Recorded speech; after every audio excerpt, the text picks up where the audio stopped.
सी हो गई भाई? गाथा नंबर 5 दिखाइए, उसमें 5 नंबर की गाथा आपको किसी को याद भी होगी। देखिए, ऋषिकजिमनातंकं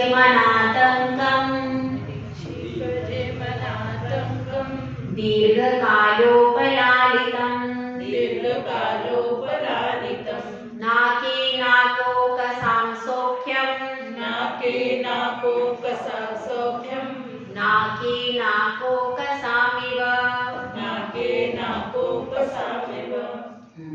यहाँ पर आचार्य पूज्य पाद स्वामी भगवंत कह रहे हैं, पाटन उधर चला गया, उसको निकालना पड़ेगा है। ऋषिकज मतलब इंद्रियों के द्वारा उत्पन्न होने वाला है, अतीन्द्रिय सुख नहीं है। ऋषिकज मतलब इंद्रियों के पंचेंद्रिय के विषयों के द्वारा उत्पन्न होने वाला है और आतंक से सहित है, बाधाओं से सहित है। कभी रोग की बाधा आ जाती है, कभी कोई और बाधा आ जाती है, बाधाओं से सहित है। दीर्घकालोपलालितम लंबे समय तक रहने वाला है और नाके नाको कसाम सौख्यम। अब आप पूछते हो कि स्वर्ग का सुख कैसा है, तो स्वर्ग का सुख स्वर्ग के सुख ही जैसा है। क्या बताया? स्वर्ग के सुख का कैसा है? भाई स्वर्ग का सुख स्वर्ग के सुख के जैसा ही है, उसकी कोई उपमा नहीं थी। कहते हैं भाई अपना घर है स्वर्ग से सुंदर, ऐसा कहते लोग, पर वास्तव में वो स्वर्ग का सुख का यहाँ पर उपमा तुलना हो सकती है क्या? नहीं हो सकती, वो अलग ही है। देखिए बताया है, इंद्रियों के उत्पन्न होने वाला सुख है, इंद्रियों के विषयों की जो पूर्ति होती है, उस पूर्ति से उत्पन्न होने वाला वह सुख है। और वह सुख कैसा है कि आप इंद्रियों की पूर्ति करते जाओ लेकिन वास्तव में क्या, वास्तव में उनसे सुख मिल सकता है क्या? एक इंद्रिय की पूर्ति करते हैं, दूसरी इंद्रिय खड़ी हो जाती है, मुझे चाहिए। उसकी पूर्ति करते हैं, तीसरी खड़ी हो जाती है, मुझे चाहिए। फिर उसकी पूर्ति करते हैं छोटी। इस प्रकार से ये 5 पुतलियां खड़ी है, हमेशा खड़ी है कि नहीं? देखिए, अब आपकी इच्छा हुई, अब मुझे नरम नरम बिस्तर पर सोना है, आप सो गए। ये कौन सा हो गया? स्पर्श इंद्रिय का विषय, ठीक है। अब उसके बाद उठे, अब मुझे भोजन की इच्छा हो गई, भोजन चाहिए। अब रसना इंद्रिय खड़ी हो गई, मुझे भोजन दो, अब उसको दो। फिर उसके बाद क्या हुआ? उसके बाद लगने लगा कि यहाँ तो सुगंध नहीं है, दुर्गंध आ रही है। तो फिर अच्छे अच्छे इत्र लेकर के आए, तरह तरह की चीजें, फ्लावर लेकर के आए, जिससे कमरा सुगंधित हो जाए। तो क्या हो गया? घ्राण इंद्रिय खड़ी हो गई, मुझे सुगंध चाहिए। स्पर्शन, रसना, घ्राण और चक्षु इंद्रिय फिर कहने लगी कि मुझे पिक्चर देखना है, अच्छी पिक्चर लगाओ। ये कौन सा विषय हो गया? चक्षु इंद्रिय का, कि मुझे अच्छी फिल्म चाहिए, अच्छे फोटो चाहिए, अच्छी सुंदर सुंदर सुंदर चित्र चाहिए, सुंदर दृश्य चाहिए। यह किसने कहा? चक्षु इंद्रिय ने कहा कि मुझे सुंदर दृश्य चाहिए। अब आपने फौरन अपने टीवी तो लगा ही रहता है, सामने ही रहता है, टीवी तुरंत चालू कर दिया। अब टीवी चालू कर दिया तो फिर इच्छा हुई कि सुंदर सुंदर गाने सुनने, अच्छे संगीत सुनने।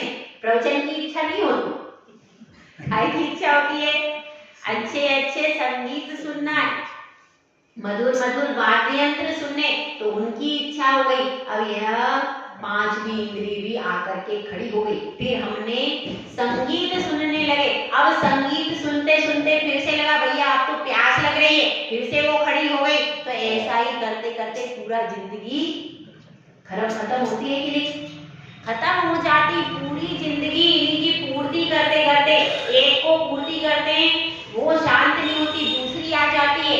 और उसमें भी देखिए, एक गीत सुना, अरे ये तो पुराना हो गया, अब नया सुनो, नया लगाओ। नया सुनो, ये पिक्चर तो पुरानी हो गई, दूसरी लगाओ। माता जी मन इंद्रिय का सभी क्या काम है?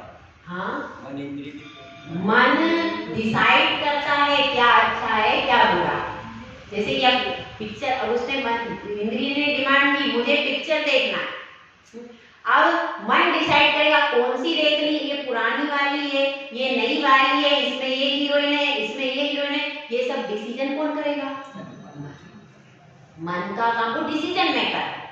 डिसीजन मेकर काम है, अच्छी पिक्चर है, बुरी पिक्चर है, इसमें ये हीरो ने ऐसा किया, उसमें ये किया, ये मुझको नहीं देखना, ये मुझको देखना है, वह चूज करने का काम कौन करता है? मन। इंद्रियों से डिमांड करती है, अब मुझे भोजन चाहिए, डिमांड, अब मुझे रसगुल्ला चाहिए, मुझे केक चाहिए, मुझे ये बाटी चाहिए, मुझे ये सब डिसीजन करने वाला कौन है? वो चूज करता है कि भाई मुझे ये चीज खानी है, ये नहीं खानी है। ये सब मतलब हित अहित का विवेक जिससे होता है वह कार्य कौन करता है? मन।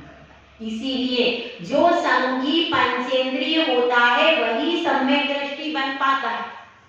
जिसके पास मन नहीं है उसके पास डिसीजन नहीं है, और डिसीजन के बिना कोई भी सम्यक दर्शन प्राप्त हो, वो चुनेगा ना कि भाई ये गुरु कैसे हैं, इनके पास राग द्वेष है, इनके पास क्या है, ख्याति पूजा लाभ है, ये गुरु मेरे नहीं है।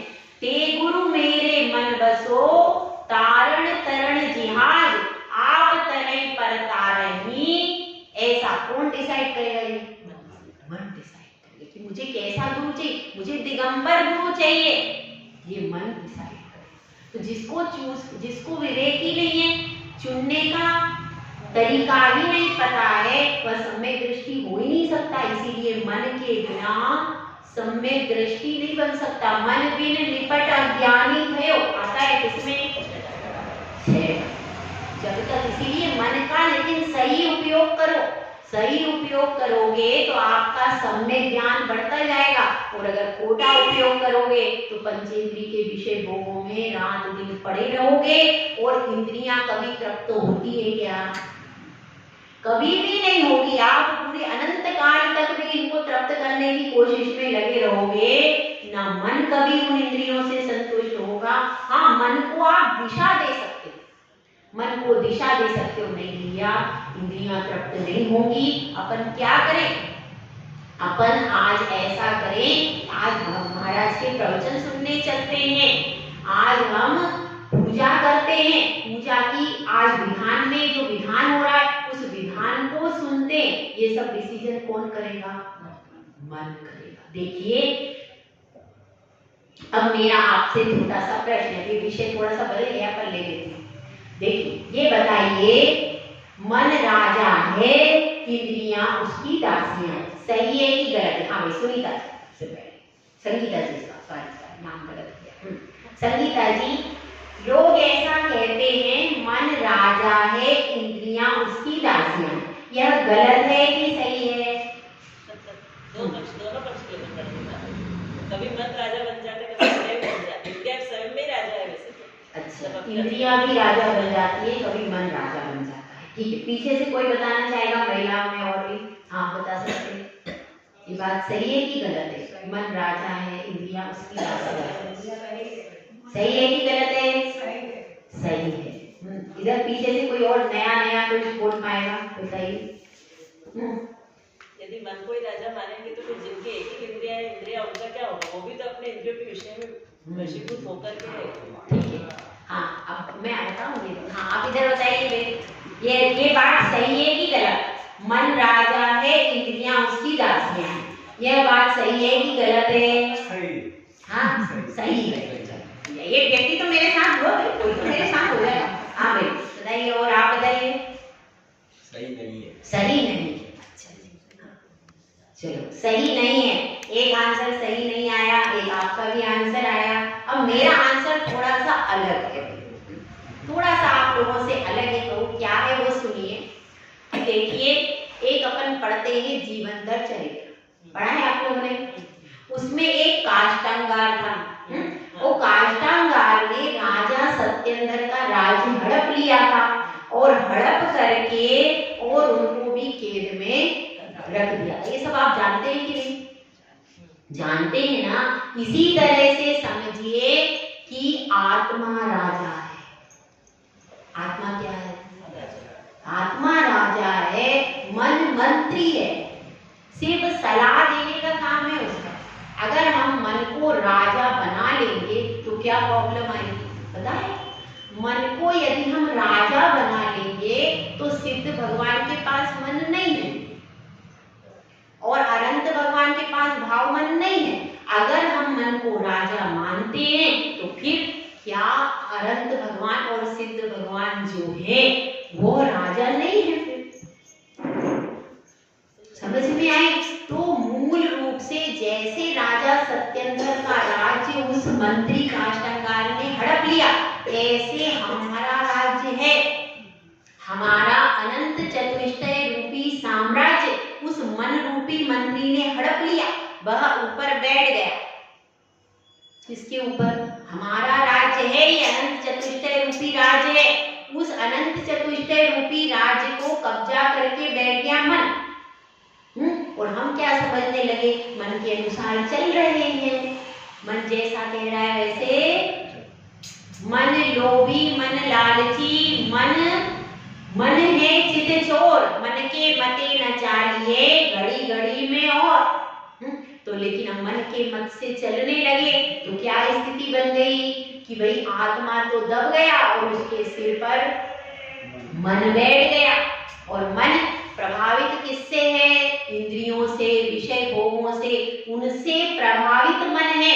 जबकि हेड कौन बनना चाहिए था? राजा। आत्मा के अनुसार यदि मन चलेगा तो प्रगति करता चला जाएगा और आत्मा के विरुद्ध चलेगा तो फिर उसकी दुर्गति होगी। और इंद्रियों को राजा नहीं मान सकते। क्यों?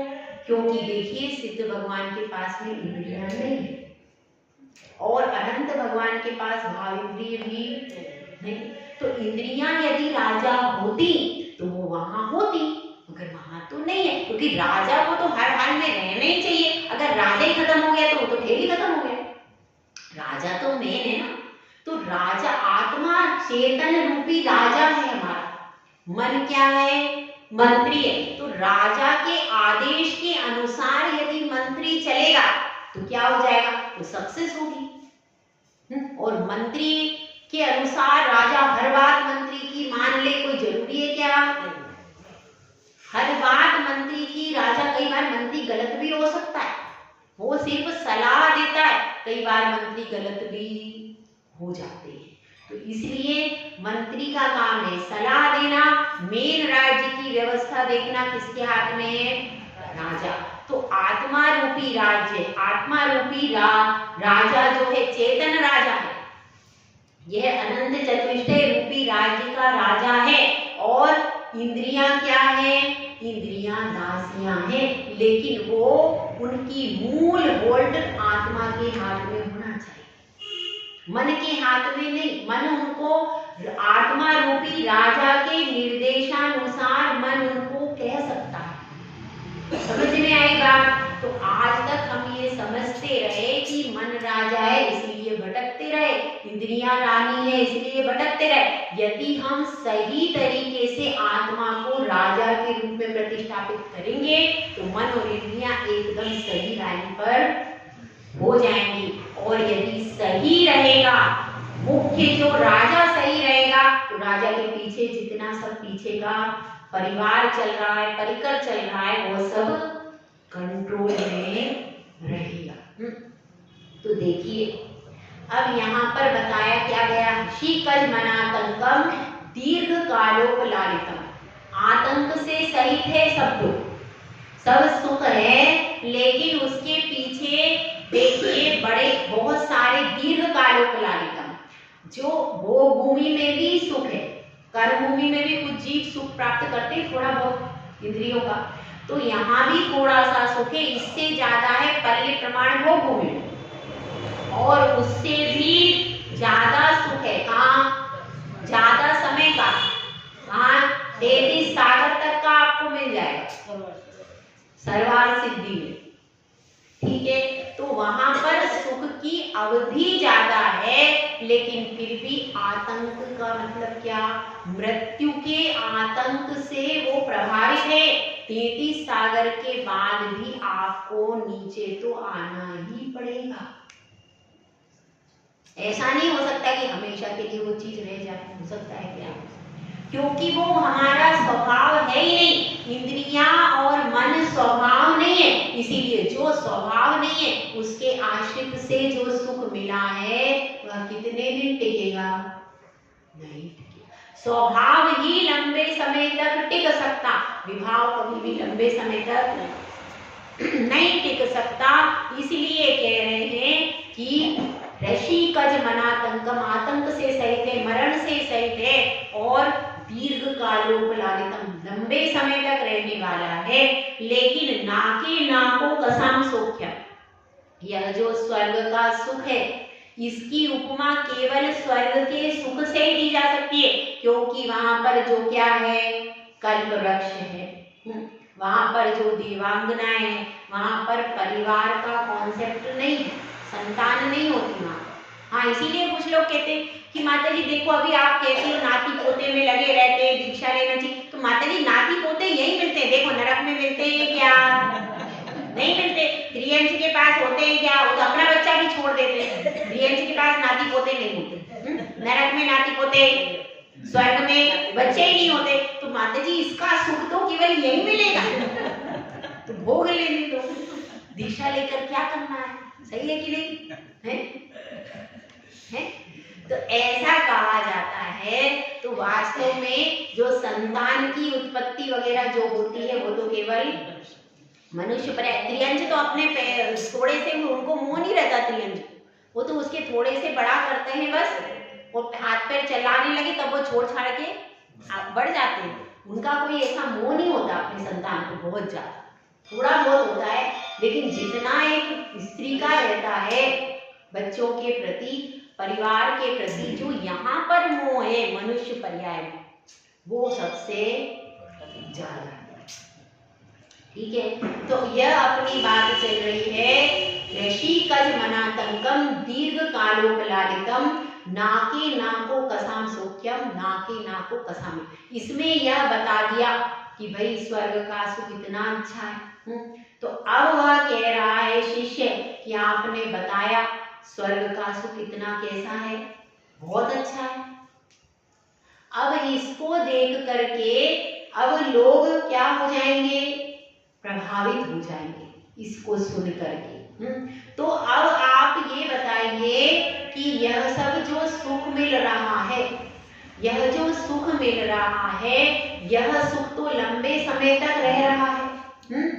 तो इस सुख के अंदर व्यक्ति अपनी जो परमात्मा की जो प्रोसीजर है, अगर व्यक्ति यहाँ से व्रत तप साधना करके गया और अब स्वर्ग के सुख मिल गए, तो उन विषय भोगों में इतना रम जाएगा कि परमात्मा को भूल ही जाएगा।